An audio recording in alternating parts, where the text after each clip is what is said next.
Hi, welcome back to my YouTube channel. ಯಾವುದೇ ನನ್ನ YouTube channel ನೋಡ್ತಾರಿಲ್ಲ, ಪ್ಲೀಸ್ ಸಬ್ಸ್ಕ್ರೈಬ್ ಮಾಡಿ, ಲೈಕ್ ಮಾಡಿ, ಶೇರ್ ಮಾಡಿ, ಕಮೆಂಟ್ ಮಾಡಿ.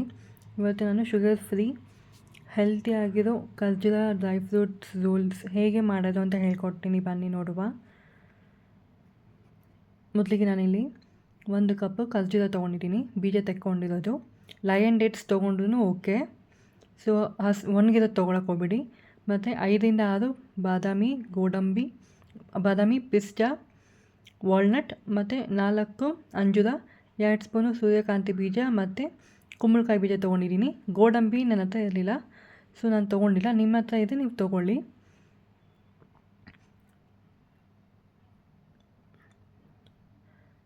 ನೆಕ್ಸ್ಟು ಒಂದು ಮಿಕ್ಸಿ ಜಾರ್ಗೆ ಖರ್ಜೂರ ಹಾಕ್ಕೊಂಡು ಸ್ವಲ್ಪ ನೀರು ಹಾಕಿ ಪೇಸ್ಟ್ ಮಾಡ್ತಿದ್ದೀನಿ. ಲಯನ್ ಡೇಟ್ಸ್ ತೊಗೊಂಡ್ರೆ ಇನ್ನೂ ತುಂಬ ಸಾಫ್ಟಿ ಆಗಿರುತ್ತೆ, ಸೊ ಅವಾಗ ನೀರು ಹಾಕೋ ಅವಶ್ಯಕತೆ ಇರಲ್ಲ. ಸೊ ಈ ಥರ ಇದ್ದಾಗ ಇದನ್ನು ನಾನು ತೊಗೊಂಡಿದ್ದೀನಿ, ಯಾಕಂದರೆ ಮಿಕ್ಸಿ ಹಾಳಾಗುತ್ತೆ ಅಂತ. ನೆಕ್ಸ್ಟು ಒಂದು ಪಾತ್ರೆಗೆ ಬಾಣಲಿನ ಬಿಸಿ ಇಟ್ಬಿಟ್ಟು 2-3 ಚಮಚ ಗಸಗಸೆ ಹಾಕಿ ಹುರಿತಿದ್ದೀನಿ. ಅಂದರೆ ಸ್ವಲ್ಪ ಅದು ಸೌಂಡ್ ಬರೋಷ್ಟು ಹುರಿಕೊಳ್ಬೇಕು, ಲೋ ಫ್ಲೇಮಲ್ಲೇ ಇಟ್ಕೊಂಡು ಹುರ್ಕೊಳ್ಳಿ. ನೆಕ್ಸ್ಟು ಕುಂಬಳಕಾಯಿ ಬೀಜ ಮತ್ತು ಕಲ್ಲಂಗಡಿ ಹಣ್ಣಿನ ಬೀಜ ಸಹ ಹಾಕ್ಕೊಂಡು ಹುರ್ಕೊಳ್ತಾ ಇದ್ದೀನಿ. ನಾನಿಲ್ಲಿ ಡ್ರೈ ರೋಸ್ಟ್ ಮಾಡ್ತಿದ್ದೀನಿ, ಯಾಕಂದರೆ ಒಂದು 15-20 ದಿನ ಆಚೆ ಇಡ್ಬೋದು. ತುಪ್ಪದಲ್ಲಿ ಹಾಕಿದ್ರೆ ಅಷ್ಟು ಇಡೋಕ್ಕಾಗಲ್ಲ, ಸ್ಮೆಲ್ ಬಂದುಬಿಡುತ್ತೆ ಒಂಥರ, ಅದಕ್ಕೆ ನಾನು ಡ್ರೈ ರೋಸ್ಟ್ ಮಾಡಿದ್ದೀನಿ. ನೆಕ್ಸ್ಟು ಬಾದಾಮಿ, ಪಿಸ್ತಾ, ವಾಲ್ನಟ್ ಹಾಕ್ಕೊಂಡು ಫ್ರೈ ಮಾಡ್ತಿದ್ದೀನಿ.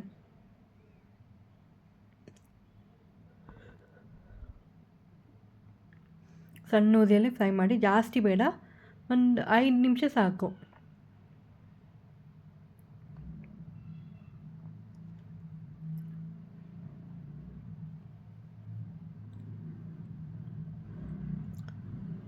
ನೆಕ್ಸ್ಟು ಇಲ್ಲಿ 2-3 ಚಮಚ ತುಪ್ಪ ಹಾಕ್ಕೊಳ್ತಾ ಇದ್ದೀನಿ.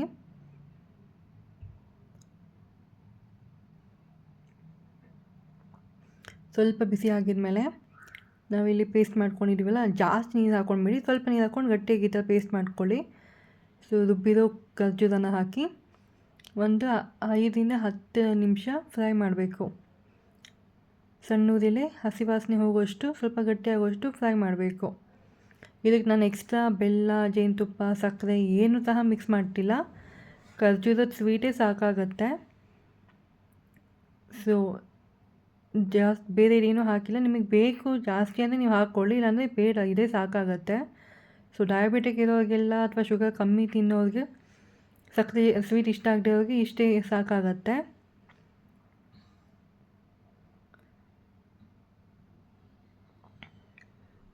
ಸಣ್ಣ ಉರಿಯಲ್ಲಿ ಫ್ರೈ ಮಾಡ್ಕೊಳ್ತಿದ್ದೀನಿ. ಇವಾಗ ನಾನಿಲ್ಲಿ 1/4 ಕಪ್ ಆಗೋಷ್ಟು ರಾಗಿ ಹಿಟ್ಟನ್ನು ಹಾಕ್ಕೊಂಡು ಫ್ರೈ ಮಾಡ್ತಿದ್ದೀನಿ. ಖರ್ಜೂರ ಮತ್ತು ರಾಗಿ ಎರಡೂ ತುಂಬ ಚೆನ್ನಾಗಿ ಕಂಬೈನ್ ಆಗುತ್ತೆ, ಹೊಂದ್ಕೊಳ್ಳುತ್ತೆ. ಸೊ ನೀವು ಖರ್ಜೂರ ಜೊತೆ ರಾಗಿ ಹಿಟ್ಟು ಹಾಕ್ಕೊಳ್ಳಿ. ಗೋಧಿಗಿಂತ ಖರ್ಜೂರಕ್ಕೆ ರಾಗಿ ಹಿಟ್ಟು ತುಂಬ ಚೆನ್ನಾಗಿರುತ್ತೆ. ಇವಾಗ ಸ್ವಲ್ಪ ಗಟ್ಟಿಯಾಗಿದೆ. ಇವಾಗ ನಾನು ಹುರ್ಕೊಂಡಿರೋ ಎಲ್ಲ ಐಟಮ್ಸು ಹಾಕ್ಕೊಳ್ತಾ ಇದ್ದೀನಿ. ಇದ್ರ ಜೊತೆ ಅಂಜೂರ ಸಹ ಹಾಕ್ಕೊಳ್ತಿದ್ದೀನಿ, ಮತ್ತು ಸ್ವಲ್ಪ ಗಸಗಸೆ ಹಾಕಿ ನೀಟಾಗಿ ಮಿಕ್ಸ್ ಮಾಡ್ಕೊಳ್ಳಿ.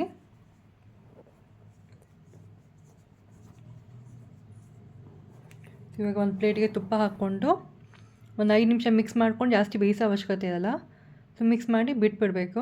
ಸೊ ಇವಾಗ ತುಪ್ಪ ಹಾಕ್ಕೊಂಡು ಒಂದು ಪ್ಲೇಟಿಗೆ ಸ್ವಲ್ಪ ನಾದ್ದಿಲ್ಲ, ಜಸ್ಟ್ ಒಂದು ಡೋ ಫಾರ್ಮ್, ಒಂದು ಆಕಾರ ಕೊಡೋಷ್ಟು ನಾದ್ಕೊಂಡು ಇವಾಗ ನೀಟಾಗಿ ರೋಲ್ ಮಾಡ್ಕೊತಿದ್ದೀನಿ. ನೋಡಿ, ಈ ಥರ ನಿಧಾನಕ್ಕೆ ಮಾಡ್ಕೊಳ್ಳಿ.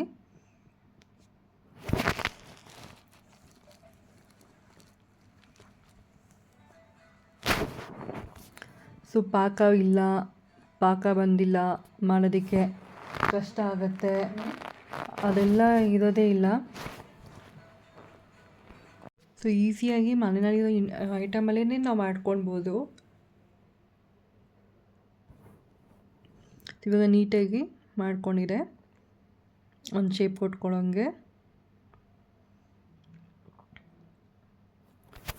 ಒಂದೇ ಲೆವೆಲಲ್ಲಿ ಮಾಡ್ಕೊಳ್ಬೇಕು.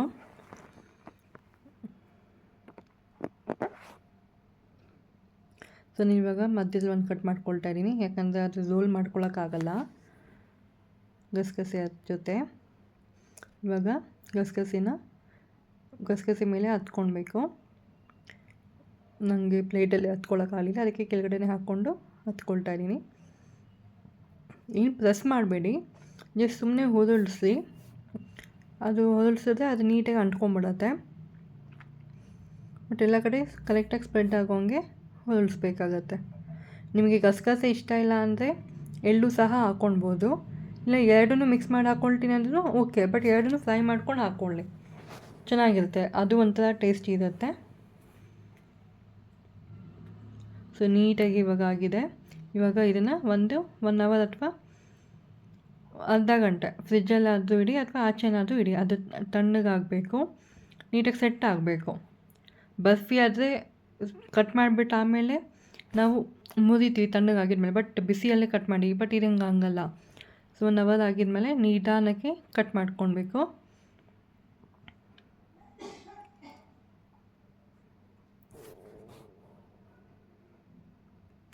ನೋಡಿ ಎಷ್ಟು ಚೆನ್ನಾಗಿದೆ ನೋಡೋದಕ್ಕೇ, ಆ್ಯಂಡ್ ಹೆಲ್ತಿ ಸಹ.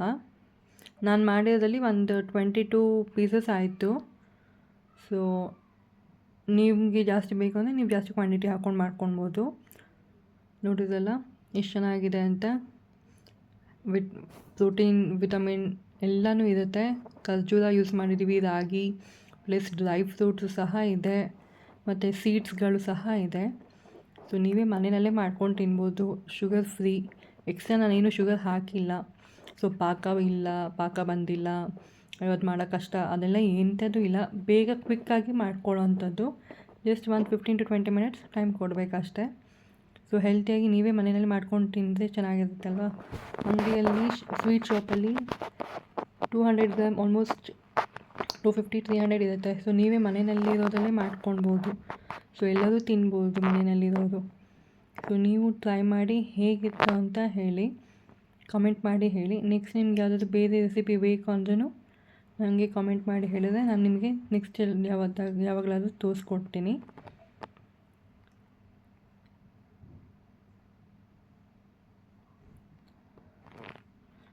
So and thank you.